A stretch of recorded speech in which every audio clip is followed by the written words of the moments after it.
The Canadian frigate HMCS Charlottetown is closing in on a small tugboat sailing in international waters towards the Libyan port of Misrata.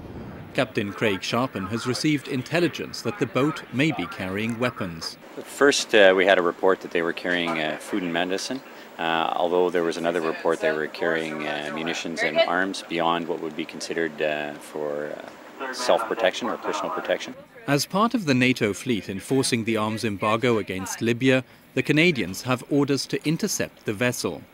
They're preparing to send a boarding team across to find out exactly what and who is on board. We are unable to see all 31 personnel on board.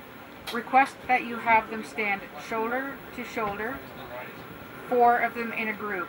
The tugboat is flying the flag of the Libyan opposition. The captain is cooperative, but boarding any vessel is potentially dangerous. Before sending off the boarding party, Captain Sharpen makes sure everyone knows the threat level. I see a medium risk, but a low likelihood of anything happening. I think they're going to be very compliant and they're going to follow your direction.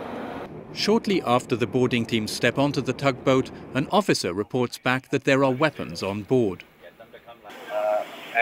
There are lots of weapons and munitions on board, says the officer, from small ammunition to 105 howitzer rounds and lots of explosives. It turns out the tugboat is being used by Libyan rebels to transport arms from Benghazi to Misrata. The rebels say they're on their way to defend Misrata against Gaddafi's forces. Captain Sharpen reports the findings and awaits instructions. The decision is referred up the chain of command to NATO HQ. Meanwhile, the Canadians withdraw their boarding team but stay close to the vessel. NATO decides not to impede the rebels and to let the tugboat proceed.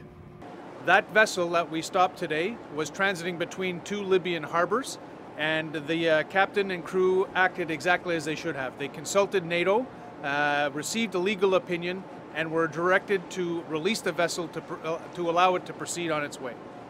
I'm Mike Mühlberger reporting for the NATO channel from the central Mediterranean Sea.